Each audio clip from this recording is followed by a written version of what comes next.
Field marshal Syed Asim Munir نے جناب national defence university اسلام آباد کا دورہ کیا اور national security and war course کرنے والے مسلح افواج کے فارغ التحصیل افسران سے انہوں نے خطاب کیا۔ فیلڈ مارشل نے کہا کہ بھارت آپریشن سندور کے دوران اپنے مقرر کردہ فوجی اہداف حاصل کرنے میں ناکام رہا۔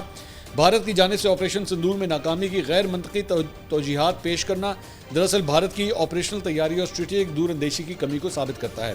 فیلڈ مارشل نے کہا کہ آپریشن بنیان مرصوص میں پاکستان کی کامیابی میں بھارت کی جانب سے بیرونی تعاون جیسے الزامات غیر ذمہ دارانہ اور حقائق کے منافی ہیں۔ اس قسم کے بیانات بھارت کی آپریشن بنیان مرصوص میں پاکستان کی کامیابی کو تسلیم کرنے میں روایتی ہچکچاہٹ کی عکاسی کرتے ہیں۔ انہوں نے کہا کہ بھارت پاکستان کی دہائیوں پر مبنی حکمت عملی، مقامی صلاحیت اور مضبوط اداروں کی بنیاد پر کامیابی کو تسلیم کرنے سے گریزاں ہے۔ خالصتاً دو طرفہ فوجی تصادم میں دیگر ملکوں کو شامل کرنا بھارت کی ناقص سیاسی کوشش ہے۔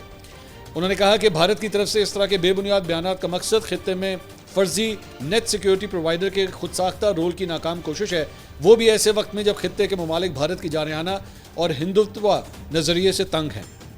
عاصم منیر نے کہا کہ بھارت کے خود غرضانہ اور تنگ نظر برتاؤ کے برعکس پاکستان نے اقوام عالم میں اصولی سفارتکاری پر مبنی دیرپا شراکت داری، باہمی احترام اور امن کی بنیاد پر تعلقات قائم کیے ہیں اور خود کو خطے میں نیٹ ریجنل سٹیبلائزر ثابت کیا ہے۔ انہوں نے پاکستان کے اصولی موقع کو دہراتے ہوئے کہا کہ کسی بھی مہم جوئی پاکستان کی خود مختاری اور سالمیت کو نقصان پہنچانے کی کوشش یا اس کی خلاف ورزی کا بغیر کسی ہچکچاہٹ کے فوری اور منہ توڑ جواب دیا جائے گا۔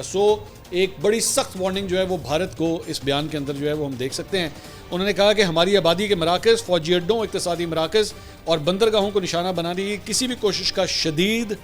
گہرا، تکلیف دہ اور سوچ سے بڑھ کر زیادہ سخت جواب دیا جائے گا۔ انہوں نے کہا کہ اس پیدا ہونے والی کشیدگی کی اصل ذمہ داری یعنی کہ بھارت بصیرت سے محروم مغرور جارے پر عائد ہوگی جو ایک خود مختار ایٹمی ریاست کے خلاف اشتعال انگیزی سے پیدا ہونے والے ممکنہ تباہ کن نتائج کا ادراک کرنے میں ناکام رہا۔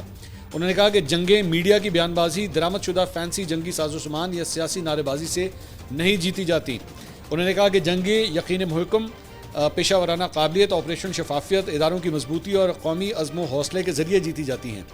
انہوں نے پاکستان کی مسلح افواج کی پیشہ ورانہ مہارت، جذبے اور جنگی تیاری پر مکمل اعتماد کا اظہار کیا اور فارغ التحصیل افسران پر زور دیا کہ وہ دیانتداری، بے لوث خدمت اور قوم کے لیے غیر متزلزل عزم پر ثابت قدم رہیں۔